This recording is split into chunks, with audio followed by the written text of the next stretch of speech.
Hello everyone, welcome back to my channel. Friends, अगर आप channel पर न्यू हो तो प्लीज़ चैनल को सब्सक्राइब कर लीजिएगा और अगर आपको वीडियो अच्छी लगती है तो प्लीज़ लाइक शेयर कमेंट ज़रूर करिएगा।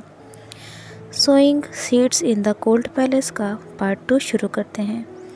वैसे तो पैलेस की प्रथानुसार एम्प्रेस ही इनर पैलेस को नियंत्रित करती है, लेकिन उनके पास स्टेट अफेयर्स के मैटर्स में कोई डिसीजन लेने का अधिकार नहीं था। लेकिन वो इनर कोर्ट के जो लोग होते हैं उनके लिए नियम कानून और कैसे उन्हें रहना है वो तय करती हैं। साधारण परिस्थितियों में विंग अपने हस्बैंड के शाही हैरम के ऊपर रूल कर सकता था, लेकिन ये कोई आम सिचुएशन नहीं थी। यहाँ कोई इम्पीरियल हैरम नहीं था। यंग एम्परर न केवल अपनी कॉन्सोर्ट को तिरस्कार कर चुके थे, बल्कि उन्हें सदियों पुरानी प्रथा जिसके अनुसार हैरम को रखा जाता था उसे उन्होंने पूरी तरह से नष्ट कर दिया था। उन्हें घृणा थी इस रीति रिवाज से, इस प्रथा से।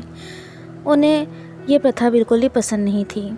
जितना ज़्यादा विंग एम्परर को उनकी क्रूरता के लिए नफरत कर रहा था और ये कि एम्परर ने उसे पैलेस ऑफ जेंटियान में भेज दिया था।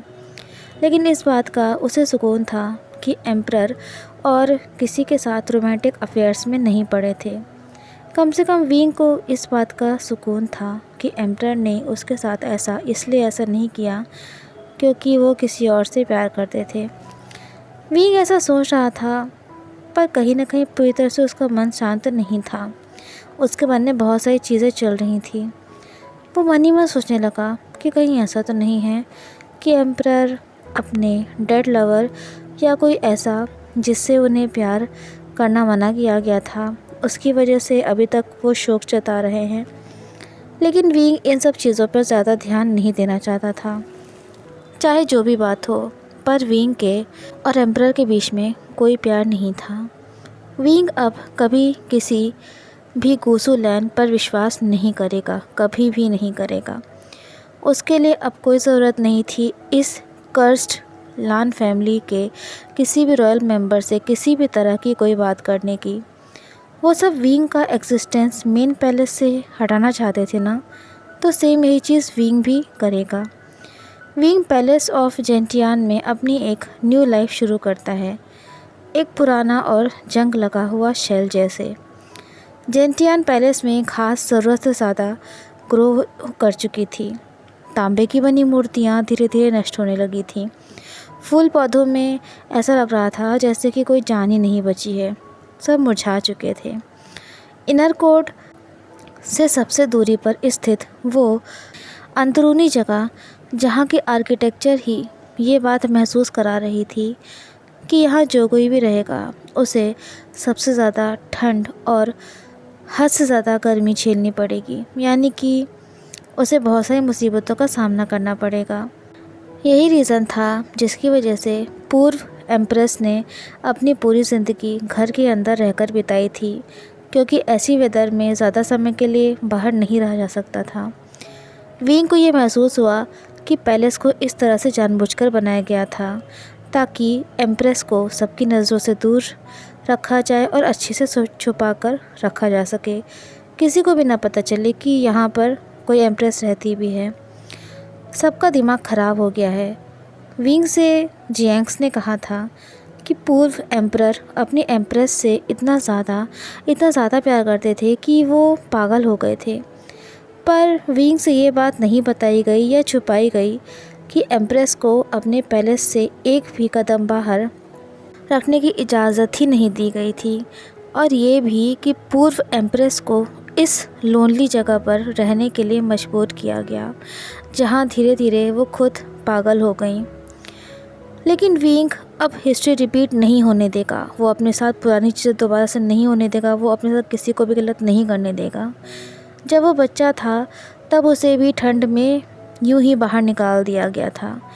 अगर विंग उन जंगली कुत्तों से बच सका था, उसने ठंड में भूख से तड़पते हुए सड़क पर घूमना बर्दाश्त किया था, और बाद में उसने अपने स्टेप पेरेंट्स का तिरस्कार और उनकी क्रूरता झेली थी, जिन्हें असल में विंग से प्यार करना चाहिए था। अगर विंग ने इस सब से खुद को बचाया था, सरवाइव किया था, तो विंग एक अस्वीकार्य वाइफ के रूप में भी सरवाइव कर सकता था। विंग कभी ना ख़त्म होने वाले अकेलेपन में भी सरवाइव कर सकता था।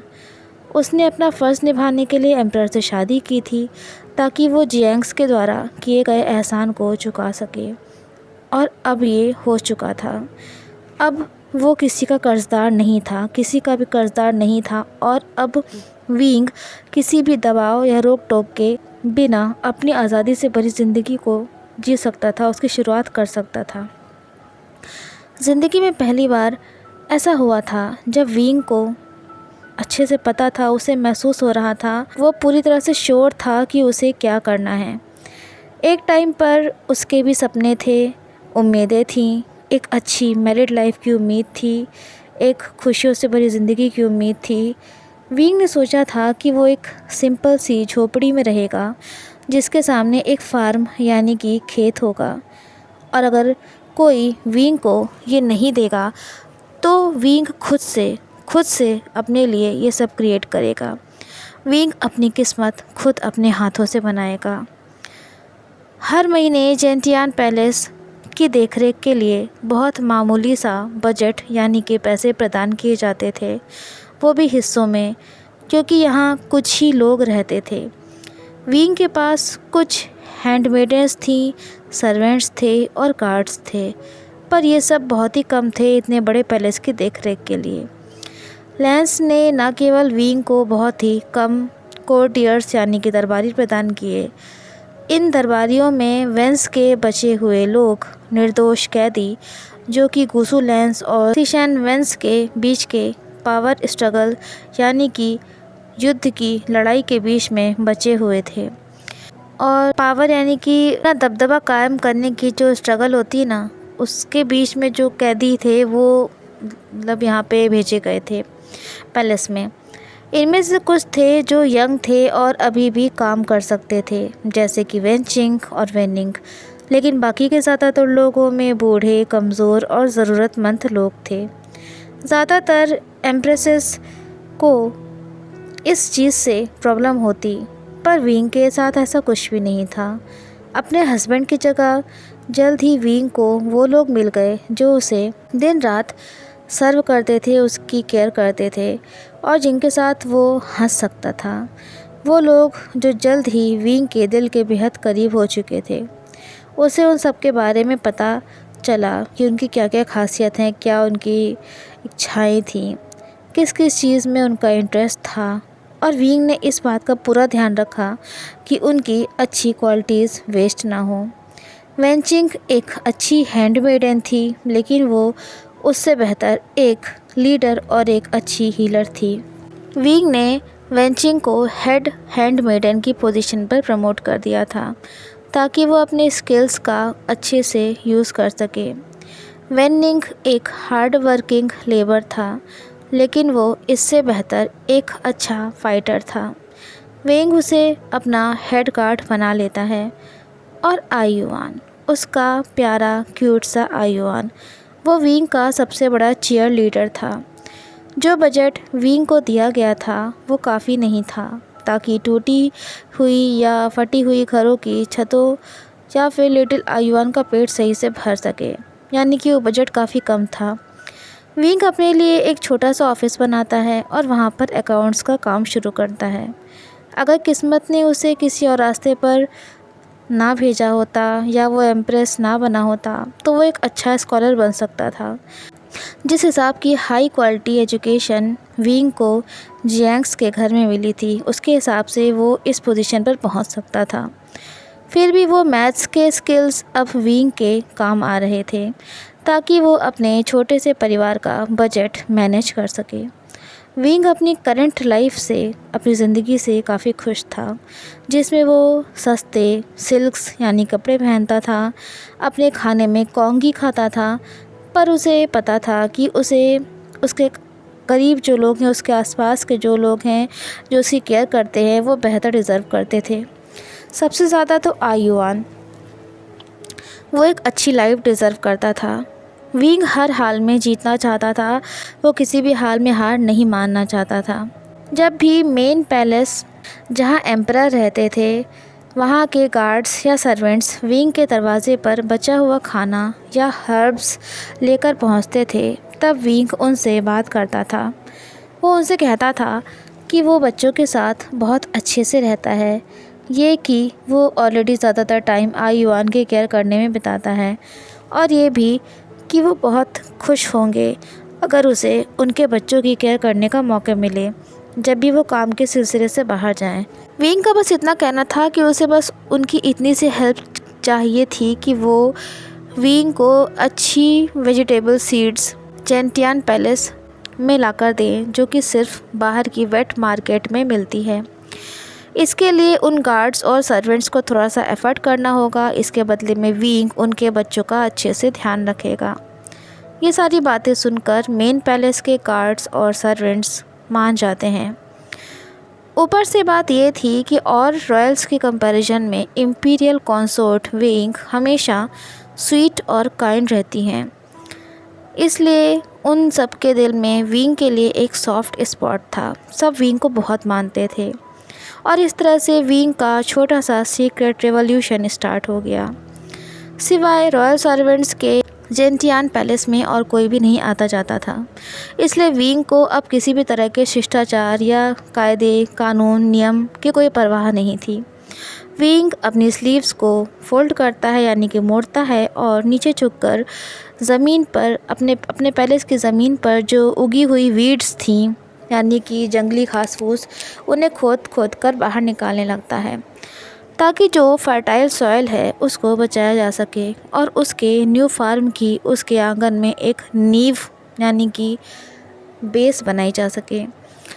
विंग पहली बार में नहीं सक्सीड कर पाता क्योंकि उसके लिए खेती करना बिल्कुल नया नया था। उसने इससे पहले ये काम कभी नहीं किया था, लेकिन उसकी लाइफ का एक ही मंत्रा था, कोशिश करते रहो करते रहो करते रहो, तब तक करते रहो जब तक जीत ना जाओ। सॉइल या तो ज़्यादा मॉइस्ट हो जाता था या फिर ज़्यादा ड्राई, और वहाँ पर सनलाइट भी बहुत ज़्यादा थी, और सीड्स काफ़ी लो क्वालिटी की भी थी।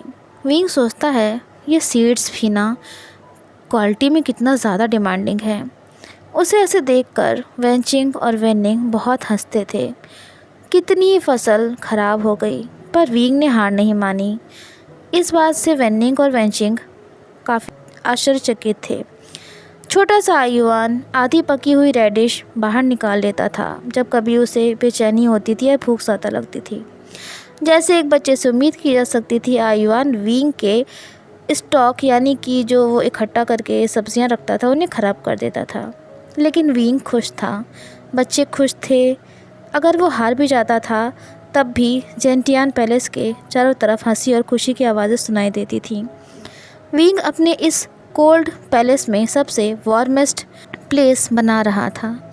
अब जब विंग की फार्म पूरी तरह से रेडी हो चुकी थी तो उससे हर दिन फ्रेश फ्रूट्स और वेजिटेबल्स निकलने लगी। फ्रूट्स और वेजिटेबल्स बाहर मार्केट में ख़रीदने की जगह मेन पैलेस के सर्वेंट्स ने इम्पीरियल कंसर्ट से उन्हें ख़रीदना ज़्यादा बेहतर समझा।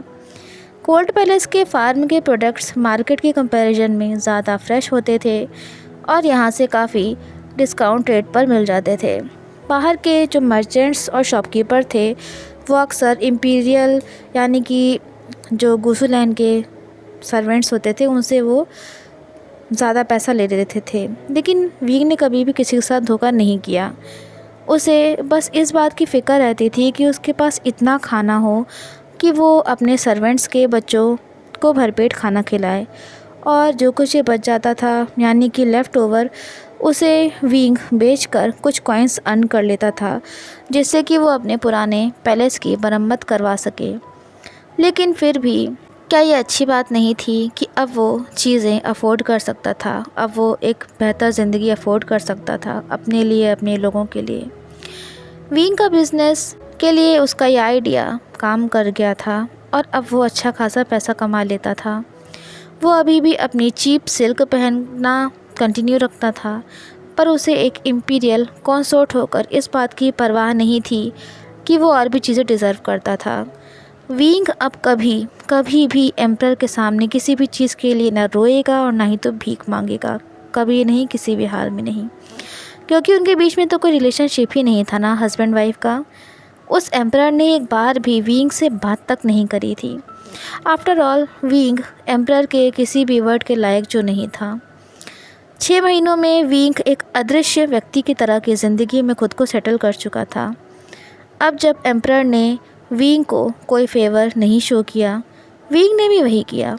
वो मेन पैलेस के अफेयर्स से पूरी तरह से बेपरवाह रहा। उसे किसी बात की कोई परवाह नहीं थी। विंग ने बाहरी दुनिया से खुद को पूरी तरह से अलग कर लिया था, जहाँ लेंस लगातार किसी न किसी पावर स्ट्रगल में जुड़े हुए थे। उसे सर्वेंट्स के द्वारा जब कभी पैलेस और एम्परर के बारे में न्यूज़ मिलती रहती थी, पर विंग ने कभी भी उन गॉसिप्स से खुद को इन्वॉल्व नहीं किया। विंग जानता था कि जो इस लैन एम्पायर को रूल कर रहे थे, उनके द्वारा वो भुलाया जा चुका था। इसलिए विंग को और किसी चीज़ की कोई चाहत नहीं थी, कोई इच्छा नहीं थी। अब उसमें कोई भी डिज़ायर नहीं बची थी। विंग को कोई ज़रूरत नहीं थी कि कोई उसे याद करे।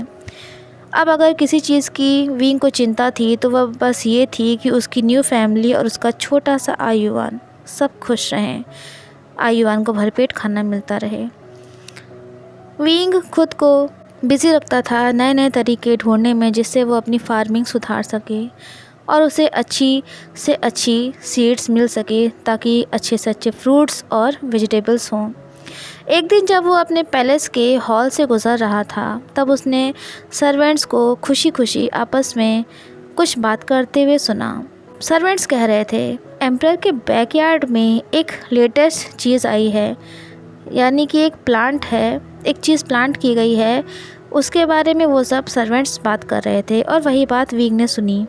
सर्वेंट्स कह रहे थे कि एम्परर के बैकयार्ड में एक एक्सोटिक यानी कि विदेशी फ्रूट प्लांट किया गया है, जिसकी सीड्स भी खाई जा सकती थी। उस फ्रूट की स्किन ब्राइट रेड कलर की है और उस पर ग्रीन कलर के स्केल्स बने हुए हैं। वो एक ड्रैगन की तरह दिखता है।